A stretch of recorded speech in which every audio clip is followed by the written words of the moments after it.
ये गाउस के नियम के अनुप्रयोग। आज का हमारा टॉपिक है गाउस के नियम के अनुप्रयोग। तो इसमें बेटा ध्यान से सुन लीजिए, 5 अनुप्रयोग पढ़ेंगे। एक अनुप्रयोग 4 नंबर में बोर्ड परीक्षा में अवश्य आएगा, इसलिए ढंग से देख लो पांचों को। बड़ा प्रश्न है, यानी ये 4 नंबर का 3D में चलेगा। तो हमारे पास क्या है,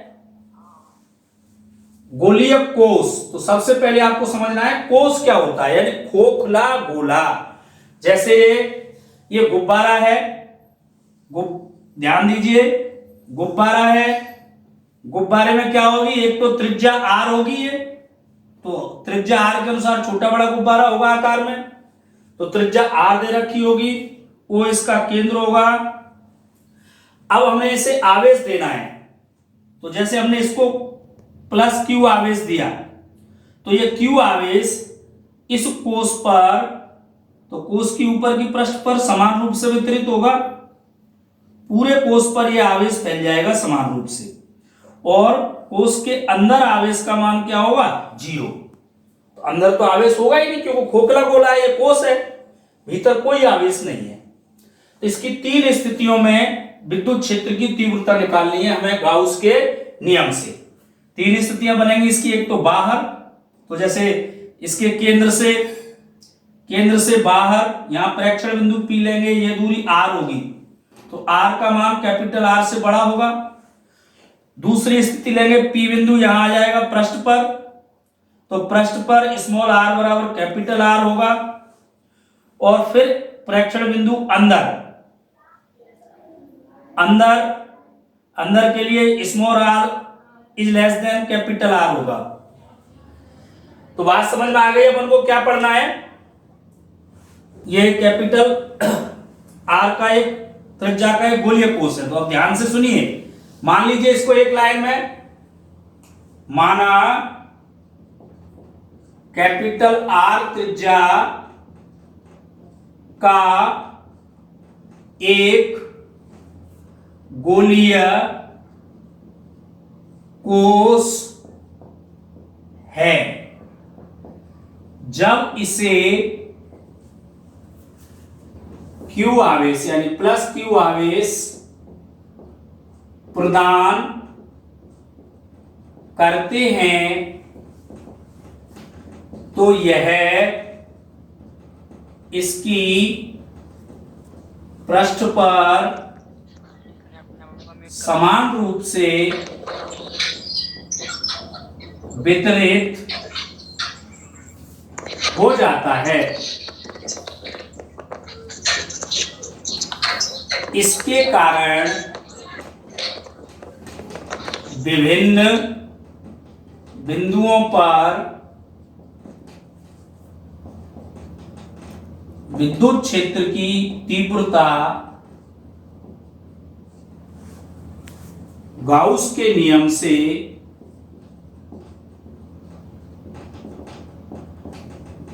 निम्न होगी, यानी ज्ञात की जाएगी।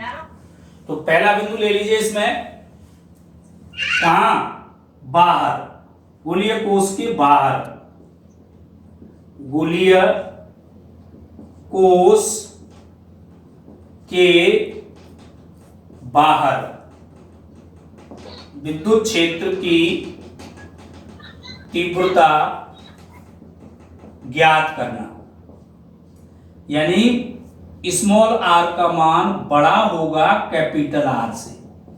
ये अभी डायग्राम से बात समझ में आ जाएगी, ये टॉपिक बन गया इसमें। तो दोबारा से देख लीजिए क्या लिखा है आपने ऊपर की एक लाइन, हमें दे रखा है समावेशित गोलीय कोष, यानी ये खोखला गोला दे रखा है, आवेश का एक गोला दे रखा है जो खोखला है, तो उसके भीतर आवेश 0 होगा। पूरा Q आवेश जो अपन Q आवेश देंगे वह इसकी पृष्ठ पर समान रूप से वितरित होगा।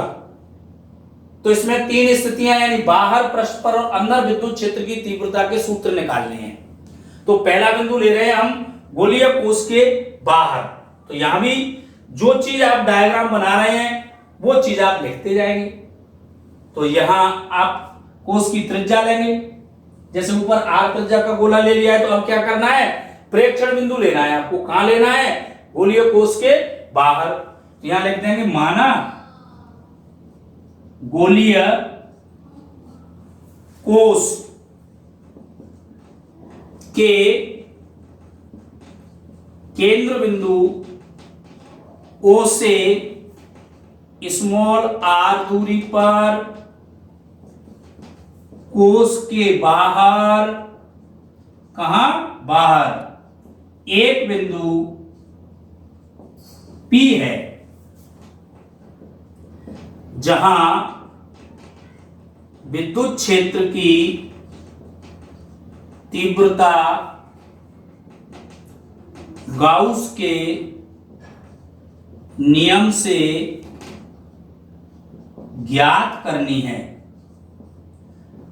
तो गाउस का नियम लगाने के लिए क्या चाहिए, फिर बंद पृष्ठ चाहिए और वह उस बिंदु से जाना चाहिए। तो अतः इसके लिए O को केंद्र मानकर स्मॉल r त्रिज्या का एक गोलाकार बंद पृष्ठ की कल्पना करते हैं।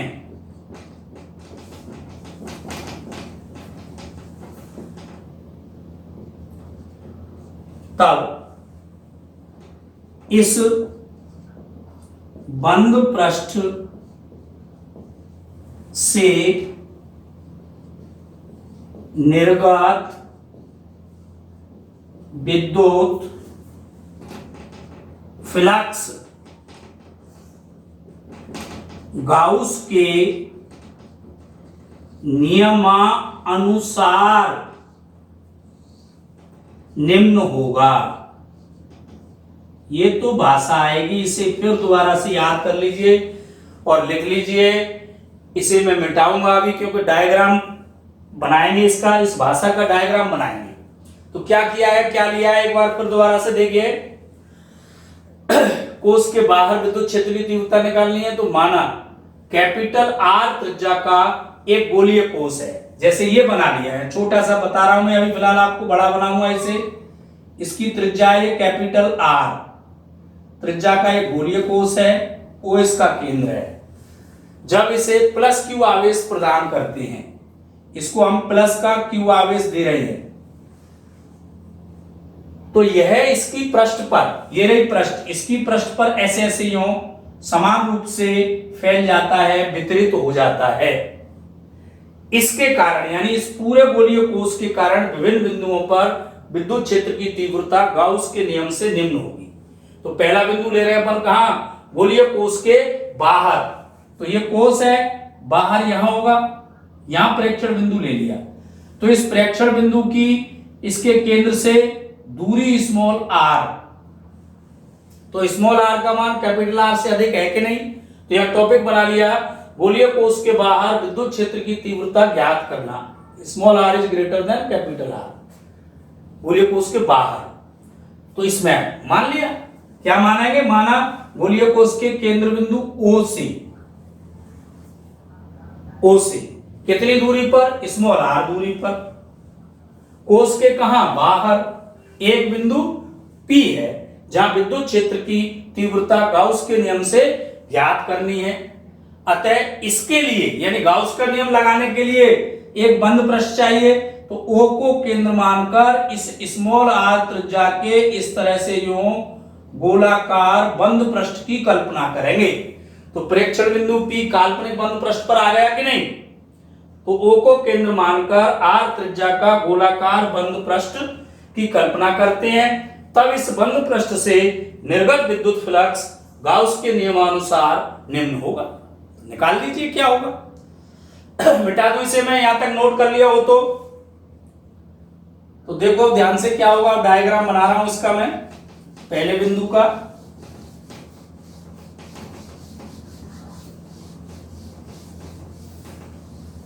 ये रहा आपका डायग्राम, ये डायग्राम बनाएंगे इसमें।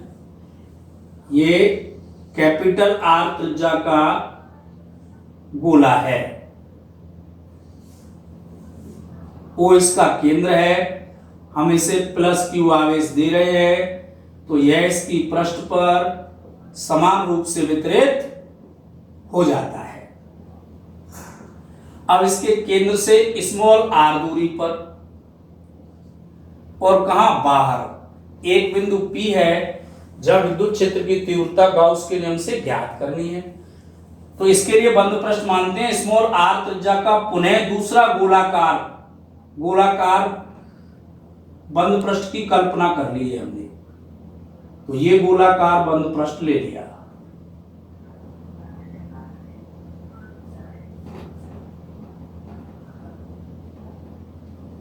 ये रहा अपना काल्पनिक बंद पृष्ठ, ठीक है ना। तो इस बंद पृष्ठ से निर्गत विद्युत फ्लक्स गाउस के नियमानुसार क्या होना चाहिए? लगाओ गाउस का नियम। क्या था गाउस का नियम?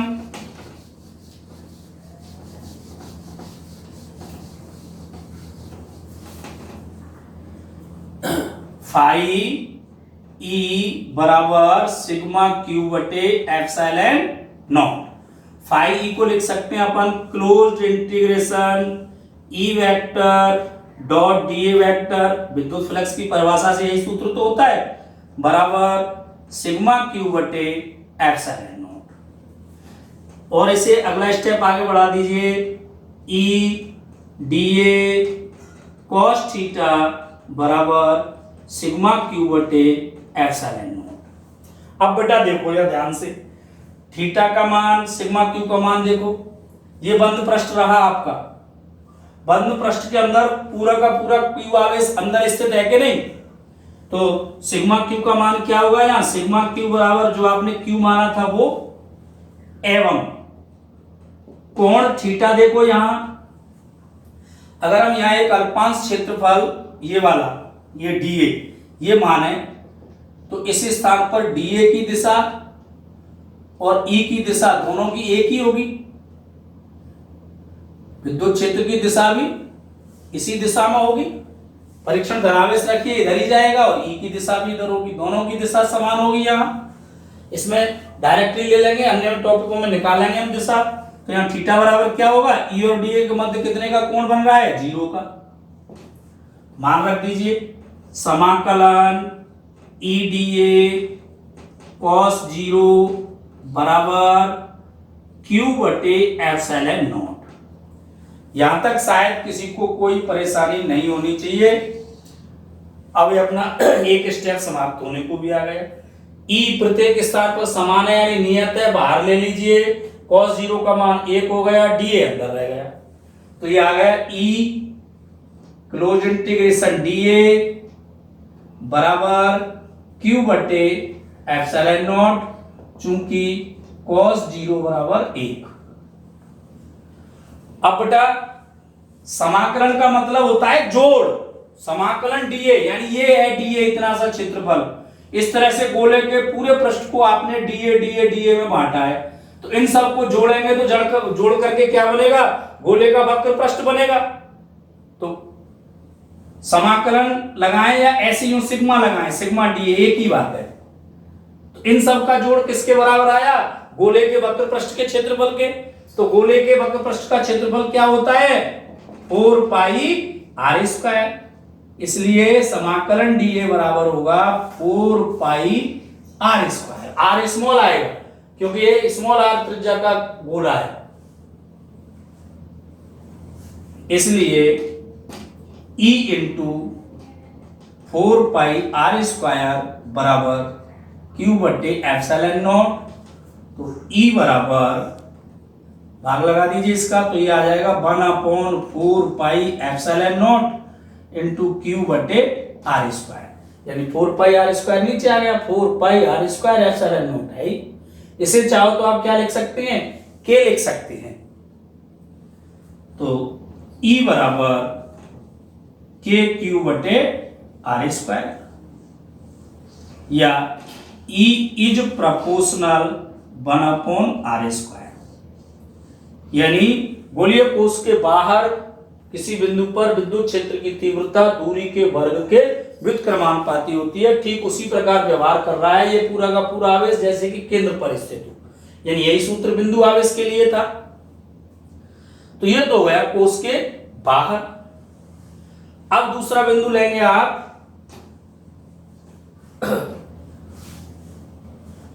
कोष के पृष्ठ पर। इस सूत्र को ऐसे भी लिख सकते हैं, देखो इसको यहां ऐसे यहां नोट डाल के ऐसे भी लिख दीजिए, मैं अलग बिंदु डाल दूंगा। चूंकि E बराबर क्या है यहां 1/4 पाई, तो इसको मैंने लिख दिया Q बटे 4 पाई R स्क्वायर इसके साथ ही है, इंटू 1/ε0 आया कि नहीं। 4 पाई R स्क्वायर क्या है, गोले के पूरे गोले के वक्र पृष्ठ का क्षेत्रफल ही तो है, तो Q/A हो गया ये, यानी E बराबर Q/A इंटू 1/4 पाई ε0, और Q/A क्या होता है सिग्मा, तो E बराबर सिग्मा बटे ε0। भाई आवेश जो होगा गोले के पृष्ठ पर पृष्ठ आवेश घनत्व के रूप में होगा, तो ये सूत्र भी पूछा जा सकता है। यहां से आगे से ऐसे सॉल्व कर देना, चूंकि सिग्मा बराबर होता है Q/A। कोई दिक्कत नहीं है। अब फिर आगे बढ़ जाइए, दूसरा बिंदु डालिए इसका। पहला बिंदु तो बाहर हो गया, अब कहां लेंगे पृष्ठ पर,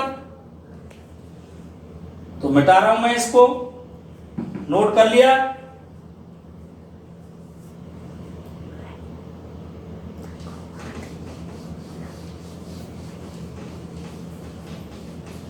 एक बार फिर समझ लीजिए, पुनः एक बार फिर समझिए। वहां तक की भाषा समझ में आ गई थी, उसका डायग्राम बना दिया, तो वहां लिखा हुआ था गाउस के नियम से, तो आपने गाउस का नियम लगाया। सभी जानते हैं गणितीय रूप क्या होता है, सिग्मा Q बटे ε0, और फाई E का मान, फाई E विद्युत फ्लक्स है, तो इसको दूसरे शब्दों में ऐसे भी तो लिख सकते हैं, समाकलन E vector dot dA vector. भाई ये एक अल्पांश था, अल्पांश से निर्गत फ्लक्स dA है, तो d फाई E बराबर क्या होगा E डॉट dA। और सीधा संपूर्ण पृष्ठ के लिए काम में लाना है तो क्या कर देते हैं अपन, समाकलन लगा देते हैं। ये समाकलन बराबर सिग्मा Q बटे ε0। अब इसको खोल के रख सकते हैं, E dA cos थीटा बराबर सिग्मा Q बटे ε0। अब आप देख लो ध्यान से, चूंकि यहां सिग्मा Q का मान कितना है, सिग्मा Q क्या होता है, जिस बंद पृष्ठ पर गाउस का नियम लगाया है उसके अंदर स्थित कुल आवेश, तो इसके अंदर ये पूरा का पूरा Q आवेश स्थित है कि नहीं, तो सिग्मा Q का मान तो कैपिटल Q हो गया, एवं थीटा, तो इस बंद पृष्ठ पर ये आपने अल्पांश क्षेत्रफल dA लिया था, तो विद्युत क्षेत्र की दिशा और dA की दिशा दोनों एक ही आ रही है यहां, तो थीटा की वैल्यू क्या होगी 0, थीटा बराबर 0। तो ये आपने इन दोनों के मान रख दिए, यानी समाकलन E dA cos 0 बराबर सिग्मा Q का मान कैपिटल Q जो माना था आपने कुल आवेश बटे ε0। E को समाकलन से बाहर ले आए, समाकलन dA cos 0 का मान 1 हो गया बराबर Q बटे ε0। अब ये बात है समझने की, बस इसको फिर दोबारा गौर से समझिए। जो गोले की पृष्ठ थी, काल्पनिक जो बंद पृष्ठ लिया था गोला, उस पर ये अल्पांश क्षेत्रफल dA माना था। इसी तरह से पूरे गोले की पृष्ठ को ऐसे अनेकों अल्पांशों में बांट देंगे आप, और समाकलन लगा दिया, तो इसका मतलब संपूर्ण पृष्ठ की बात कर रहे हैं, तो उन सभी अल्पांशों को जोड़ेंगे तो क्या बन गया, गोले का वक्र पृष्ठ बन गया। तो गोले के वक्र पृष्ठ का क्षेत्रफल हो गया इसका मतलब, तो गोले के वक्र पृष्ठ का क्षेत्रफल क्या होता है 4 पाई R स्क्वायर। बस टॉपिक यही खत्म हो गया, ये मान यहां रख दीजिए, E इंटू 4 पाई R स्क्वायर बराबर Q बटे ε0। E ज्ञात करना है हमें, तो 4 पाई R स्क्वायर का भाग लगा दिया। अब इसको इस तरह से लिख दिया ε0 4 पाई के साथ, तो 1/4 पाई ε0 इंटू Q बटे R स्क्वायर, ये क्या हो गया K हो गया, तो सूत्र बन गया K Q बटे R स्क्वायर, या E is proportional 1/R square. और अगर इसी सूत्र को सिग्मा के रूप में लिखना चाहते हैं तो देखो Q तो ये रहा, एप्सिलॉन नॉट यहां रख दिया, आर यहां रख दिया, यानी 4 पाई आर स्क्वायर क्या हो गया, क्षेत्रफल ए, और क्यू अपॉन ए क्या होता है, सिग्मा, तो सिग्मा बटे एप्सिलॉन नॉट। अब लीजिए उतार लिया दूसरा बिंदु, ये तो कहां निकाला आपने, बाहर। अब पृष्ठ पर, तो पृष्ठ पर ज्यादा कार्य नहीं करना है आपको, पृष्ठ पर केवल ऐसे लिख दीजिए, ये समीकरण 1 आ गया आपका,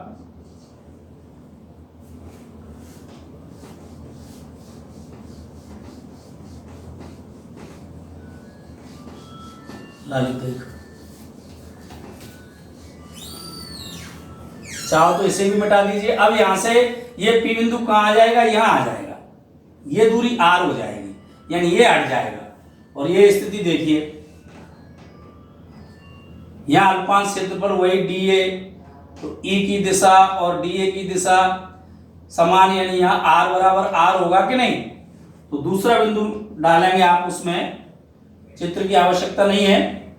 गोलीय कोष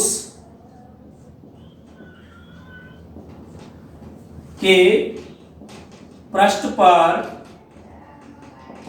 विद्युत क्षेत्र की तीव्रता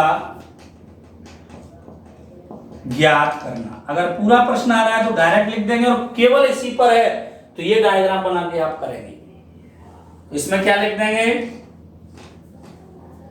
एक शब्द लिख दीजिए, पृष्ठ पर स्मॉल आर बराबर कैपिटल आर होगा, अतः समीकरण 1 से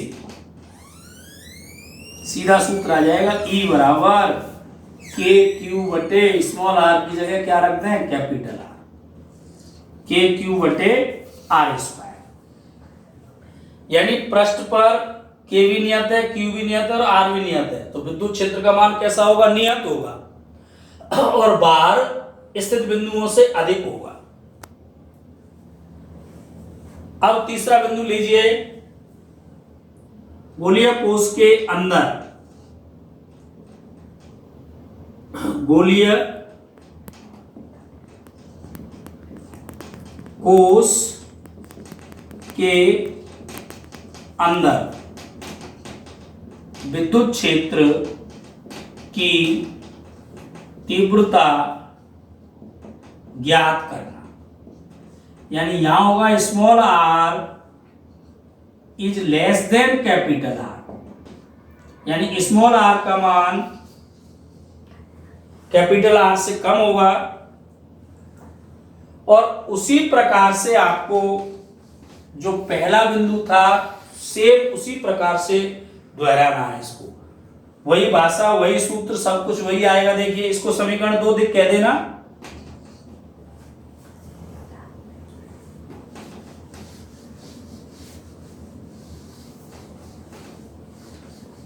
तो सुनो ध्यान से, ये तो हमारे पास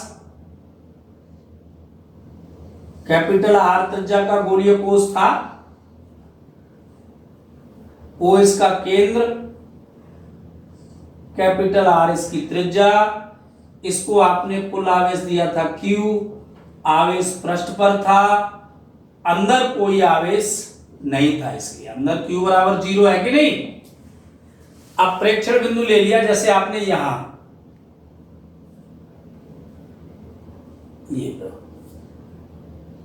ये तो कैपिटल आर दूरी, और ये प्रेक्षण बिंदु P, ये स्मॉल आर दूरी। तो इस बिंदु पर अब आपको विद्युत क्षेत्र की तीव्रता निकालनी है, तो बिल्कुल वही तो भाषा लिखी है जो पहले बिंदु में लिखी थी। बताओ क्या लिखी थी, माना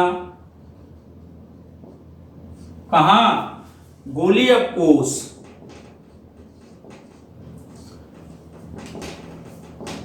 के केंद्र बिंदु O से स्मॉल आर दूरी पर कोष के अंदर एक बिंदु P है, जहां विद्युत क्षेत्र की तीव्रता गाउस के नियम से ज्ञात करनी है।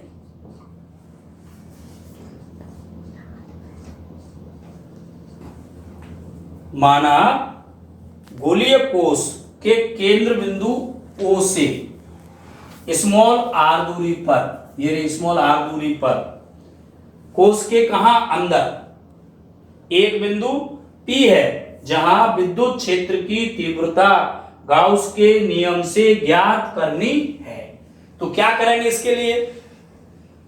काल्पनिक बंद पृष्ठ लेंगे तो अपन कह देंगे अतः इसके लिए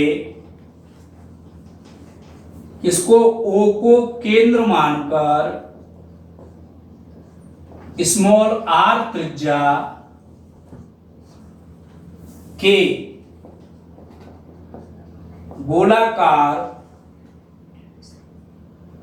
गोलाकार बंद पृष्ठ की कल्पना करते हैं। जो मैं बोल रहा हूं उसे लिखते चलिए, सुनाई तो दे रहा होगा ना, दिखाई नहीं दे रहा होगा। ये थोड़ा सा स्याही कम हो गई है, पंखा बंद है, गर्मी है, इसलिए लिख लो। क्या लिखा है? अतः इसके लिए O को केंद्र मानकर R त्रिज्या के गोलाकार बंद पृष्ठ की कल्पना करते हैं। इस बंद पृष्ठ पर गाउस के नियम से, यानी इस बंद पृष्ठ पर गाउस का नियम लगा दो। अब ये रहा आपका बंद पृष्ठ, ये R त्रिज्या का गोले के गोलीय कोष के अंदर, ये है आपका बंद पृष्ठ। तो वो इस पर ये एक अल्पांश ले लिया dA, वही स्थितियां हो गई। इसकी दिशा E वेक्टर और dA वेक्टर की दिशा वही समान। तो लगाओ, गाउस का नियम क्या आएगा? फाई E बराबर सिग्मा Q बटे एप्सिलॉन नॉट। इसे लिख सकते हैं समाकलन E vector dot dA vector. Phi का मान ये होता है बराबर सिग्मा Q बटे एप्सिलॉन नॉट। फिर वही तीसरा स्टेप, इसे आगे खोल के लिखेंगे क्या? E dA cos थीटा बराबर सिग्मा Q बटे एप्सिलॉन नॉट। अब यहां फिर वही स्थिति है, चूंकि यहां सिग्मा Q का मान कितना है ढूंढो, बताओ। इसके अंदर यहां कितना है सिग्मा Q आवेश दिया था आपने, कहा था? इस पृष्ठ पर। इसके अंदर आएगा क्या आवेश? नहीं आएगा। तो कुल आवेश का मान कितना है? 0। एवं थीटा का मान कितना है? 0। तो मान रख दीजिए समाकलन E dA cos 0 बराबर 0 बटे एप्सिलॉन नॉट। तो ये आ गया E, वही है सेम, केवल मान बदले। E समाकलन dA बराबर 0, E इंटू, अब ये याद हो गया होगा शायद आपको, समाकलन dA यानी इस पूरे स्मॉल r त्रिज्या के गोले के वक्रपृष्ठ का क्षेत्रफल आएगा या इसका मान, तो 4 पाई r स्क्वायर बराबर 0। अपन को किसका मान निकालना है? E का। तो 4 पाई r स्क्वायर का भाग देंगे तो E बराबर क्या आएगा? 0। समीकरण 3। अब आप देखिए, इस गोलीय कोष के बाहर बिंदुओं पर विद्युत क्षेत्र की तीव्रता दूरी के वर्ग के व्युत्क्रमानुपाती थी। E बराबर KQ बटे स्मॉल r स्क्वायर। पृष्ठ पर E बराबर KQ बटे कैपिटल R स्क्वायर। तथा अंदर, यानी अंदर किसी भी बिंदु पर, चाहे केंद्र हो, केंद्र भी अंदर आ रहा है, चाहे अन्य कोई बिंदु हो, अंदर विद्युत क्षेत्र की तीव्रता 0 होती है। ये 3 बिंदु आपको निकालने हैं और अंतिम बिंदु में अगर इनका दूरी के साथ ग्राफ खींचें तो किस प्रकार का आएगा, ये कार्य और आप कर देना। तो आपका ये टॉपिक समाप्त हो जाएगा। एक बड़ा प्रश्न 4 नंबर का कोई समस्या हो तो आप पूछ लेना। यानी यहां मैं अंत में ये लिख देता हूं, चाहो तो चौथा बिंदु डाल के लिख देता हूं, यदि गोलीय कोष के कारण विद्युत क्षेत्र की तीव्रता E का दूरी स्मॉल r के साथ ग्राफ खींचें तो यह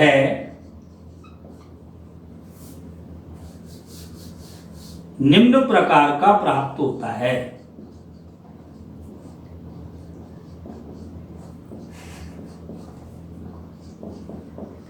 प्राप्त होता है, सुन रहे हैं कि नहीं? दिखाई तो नहीं दे रहा होगा, सुन लीजिए केवल।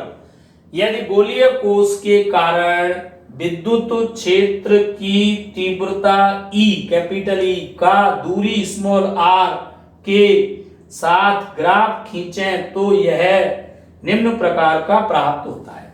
तो ग्राफ खींचने के लिए दो अक्ष बना लीजिए, इधर खींच देता हूं ग्राफ को। ये देखो,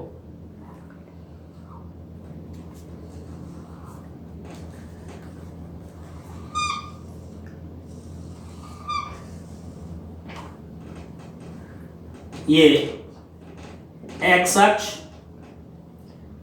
ये वाई अक्ष, वाई अक्ष पर विद्युत क्षेत्र की तीव्रता, ये मूल बिंदु, एक्स अक्ष पर ले ली दूरी, और बेटा ये जो इतनी दूरी है ये मान लो कैपिटल आर है।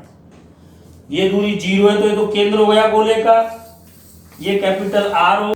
तो अब अधिकतम मान कितना है? पृष्ठ पर मान था ई का अधिकतम, ई बराबर के क्यू बटे कैपिटल आर स्क्वायर। तो कैपिटल आर दूरी पर मान था ये, तो ये तो था पृष्ठ का बिंदु, ये बाहर और ये अंदर। तो अंदर तो ई बराबर क्या था? 0। ई इन पृष्ठ पर के क्यू बटे आर स्क्वायर नियत, तो ये रहा बिंदु। अंदर 0, अंदर यहां ई बराबर 0, यहां तो कोई ग्राफ आएगा नहीं, यूं चलेगा ग्राफ, यूं चलेगा ग्राफ, यूं आ गया, यहां से ये बिंदु आ गया, और बाहर इज प्रोपोर्शनल क्या था? 1/r square.